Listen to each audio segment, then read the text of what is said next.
Hi, welcome to our channel. இன்றைக்கி நம்ம சேனலில் ஒரு சூப்பரான டேஸ்டியான வெயிட் லாஸ் ரெசிபி தான் பார்க்க போகிறோம். இதை ஓட்ஸும் கடலை மாவும் வச்சு நம்ம செய்ய போகிறோம். ரொம்ப டேஸ்ட்டாகவும் இருக்கும், நல்ல ஃபில்லிங்காகவும் இருக்கும். கண்டிப்பாக ட்ரை பண்ணி பாருங்கள். அதுக்கு ஒரு கப் ஓட்ஸ் எடுத்துக்கலாம். ஓட்ஸை இந்த மாதிரி மிக்ஸி ஜாரில் போட்டு நல்லா ஸ்மூத்தாக அரைச்சி எடுத்துக்கணும். இப்போ நான் ஒரு கப் ஓட்ஸு சேர்த்துக்கிறேன். இது கூடவே ஒரு கப் கடலை மாவு சேர்த்துக்கலாம். ஒரு 4-5 பூண்டு உரித்து போட்டுக்கோங்க. ஒரு துண்டு இஞ்சி,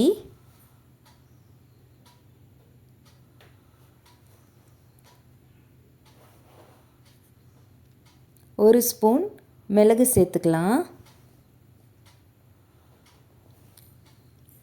மிளகு ரொம்ப அதிகமாகவும் போட வேண்டாம்.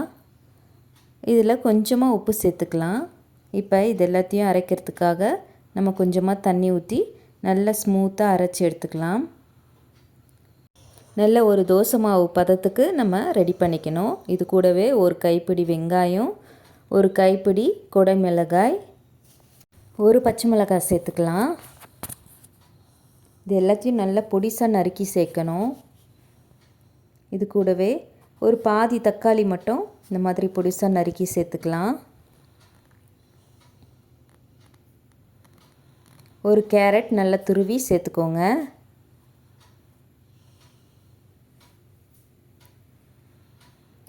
ஒரு ஸ்பூன் சீரகம் சேர்த்துக்கோங்க. ஒரு 1/4 ஸ்பூன் மஞ்சள் தூள் சேர்த்துக்கோங்க. கொஞ்சமாக பெருங்காயம், கொஞ்சமாக உப்பு சேர்த்துக்கோங்க. நம்ம ஏற்கனவே மாவு அரைக்கும் போதும் உப்பு சேர்த்துருக்கோம், அதனால் கொஞ்சமாக ஆட் பண்ணிக்கோங்க. இப்போ இது எல்லாத்தையும் நல்லா மிக்ஸ் பண்ணிக்கலாம். நல்லா இந்த கரண்டியை வச்சு நல்லா மிக்ஸ் பண்ணணும். இந்த உப்பு காரம் எல்லாம் நல்லா அதில் மிக்ஸ் ஆகணும். இந்த மாதிரி கலந்து எடுத்துக்கோங்க.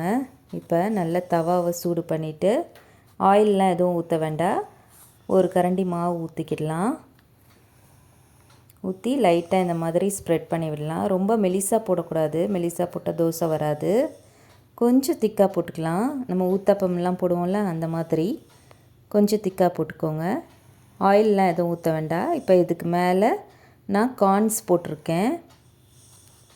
கார்ன் வேண்டான்னா நீங்கள் பன்னீர் கூட போட்டுக்கலாம், ரொம்ப ஹெல்த்தியாக இருக்கும்.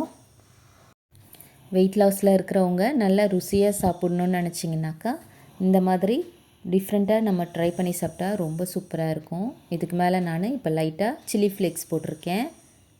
இதை அப்படியே திருப்பி விட்டுருவோம். லைட்டாக ப்ரெஸ் பண்ணி விட்டுட்டு இதை மூடி போட்டு ஒரு 2 நிமிஷம் நல்லா வேக விடணும். ஸ்டவ்வு நல்லா சிம்மிலேயே இருக்கணும், ஹை ஃப்ளேமில் வைக்கக்கூடாது. ஹை ஃப்ளேமில் வச்சோம்னா மேலே மட்டும் கருகிடும், உள்ளே வேகாமல் இருக்கும். அதனால் சிம்மிலேயே வச்சு செய்யுங்க. அவ்வளவுதான், நம்மளோட ஓட்ஸ் தோசை சூப்பராக ரெடி ஆகிடுச்சு. இதை ஒரு பிளேட்டுக்கு ட்ரான்ஸ்ஃபர் பண்ணிடலாம். நான் அடுத்த தோசையும் ஊற்றி வச்சிட்டேன். இது ஒரு தோசை சாப்பிட்டாலே நல்லா வயிறு ஃபில்லிங்காக இருக்கும், பசியும் எடுக்காது.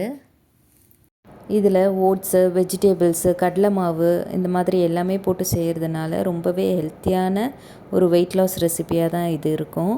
கொஞ்சம் கூட ஆயிலே இல்லாமல் ஒரு சூப்பரான தோசை ரெடி ஆகிடுச்சு. ரொம்ப சாஃப்டாகவும் இருக்கும், டேஸ்ட்டாகவும் இருக்கும், நல்ல ஹெல்த்தியாகவும் இருக்கும். வெயிட் லாஸில் இருக்கிறவங்க இந்த மாதிரி கண்டிப்பாக ட்ரை பண்ணி சாப்பிடுங்க. பாருங்கள், கொஞ்சம் கூட ஆயிலே இல்லாமல் ஒரு சூப்பரான ஓட்ஸ் தோசை ரெடி ஆகிடுச்சு. ட்ரை பண்ணி பார்த்துட்டு எப்படி இருந்ததுன்னு சொல்லுங்கள். இந்த வீடியோ உங்களுக்கு பிடிச்சிருந்ததுன்னா மறக்காமல் நம்ம சேனலை லைக் பண்ணுங்கள், ஷேர் பண்ணுங்கள் அண்ட் சப்ஸ்கிரைப் பண்ணுங்கள். பாய்.